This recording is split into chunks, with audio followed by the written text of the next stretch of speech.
ایک ہے الفقہ الاکبر، ایک ہے الفقہ الاصغر۔ علم الکلام یہ الفقہ الاکبر ہے، علم الاحکام یہ الفقہ الاصغر ہے۔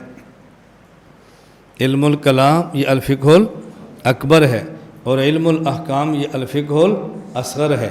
تو یہ امام ابو حنیفہ کی کتاب علم الکلام میں ہے، عقائد میں ہے، اس لیے اس کتاب کو الفقہ الاکبر کہتے ہیں، اور یہ امام ابو حنیفہ رحمۃ اللہ علیہ کی کتاب ہے الفقہ الاکبر۔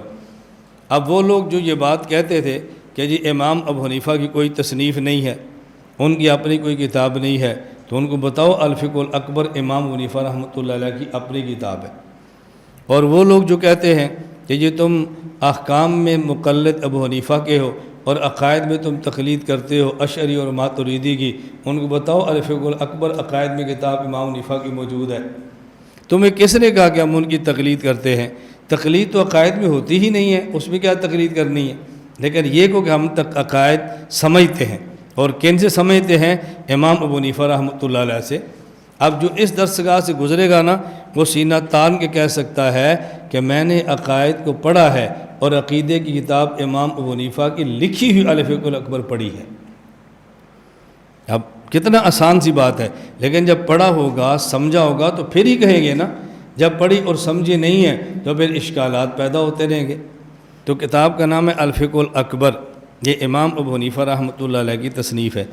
قال الامام الاعظم ابو حنیفہ النعمان رحمہ اللہ تعالی، یہاں کیا لکھا ہوا ہے؟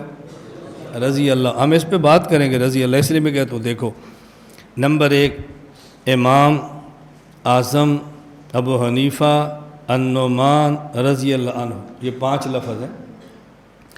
امام سے مراد ہے مجتہد، امام سے مراد امام کعبہ یا امام مسجد نہیں ہے، اس سے مراد ہے مجتہد۔ رسول اکرم صلی اللہ علیہ وسلم کی امت میں مجتہدین کئی آئے ہیں، ہم ان میں جس امام کی تقلید کرتے ہیں وہ نعمان بن ثابت ہیں۔ بہت سارے سوالات پیدا ہوں گے، رسول اکرم صلی اللہ علیہ وسلم کے سارے صحابہ اس امت کے امام ہیں، لیکن ہم فقہی مسائل میں ان کی تقلید نہیں کرتے۔ صحابہ کرام کے بعد تابعین میں بہت اکابر تھے، امت کے امام ہیں، ہم ان کی تقلید نہیں کرتے۔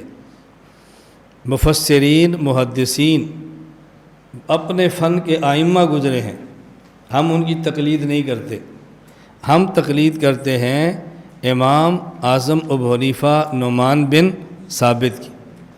صحابہ کرام کی تقلید کیوں نہیں کرتے؟ یہ سوال وہ کرتا ہے جس کو تقلید کا معنی نہیں آتا، اور جواب وہ نہیں دے سکتا جس کو تقلید کا معنی نہیں آتا۔ اس لیے میں ایک جملہ کہا کرتا ہوں، اگر ہمارا مخالف سمجھتا اعتراض نہ کرتا اور ہم سمجھتے تو جواب دے لیتے، وہ نہیں سمجھتا معترض بنتا ہے، ہم نہیں سمجھتے تو جواب نہیں دے پاتے، تو دونوں کے اندر کمی ایک ہی ہے، نہ وہ سمجھا نہ ہم سمجھے۔ اب تقلید کا معنی کیا ہے؟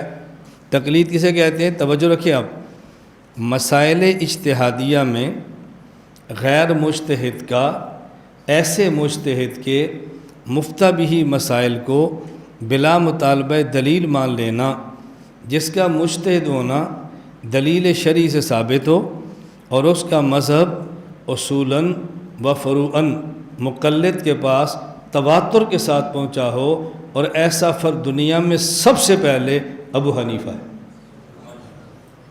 دنیا میں سب سے پہلے ابو حنیفہ ہے۔ 1.25 لاکھ صحابہ کرام میں سے تقلید کا منکر ایک صحابی بتا دے کہ جس کا مذہب اصولاً و فروعاً دنیا کی کسی کتاب میں مدون ہوا ہو، کسی کتاب میں۔ پہلا شخص جس کا مذہب مدون ہوا وہ کون ہے؟ ابو حنیفہ النعمان بن ثابت۔ تو الامام سے مراد ہے المجتہد۔ انہ اول من دون علم الشریعہ ورتبہ ابوابا، یہ ہے الامام ابو حنیفہ۔ لم یسبق احد، یہ ہے الامام ابو حنیفہ۔ تو الامام سے مراد یہ الفقہ الاکبر کے ایک لفظ سمجھو، الامام سے مراد المجتہد۔ نمبر 2 الاعظم، مجتہد تو کئی ہیں امت میں، لیکن امت کے مجتہدین میں سب سے بڑا مجتہد وہ ابو حنیفہ نعمان بن ثابت رحمہ اللہ تعالی ہیں، ہم تقلید ان کی کرتے ہیں۔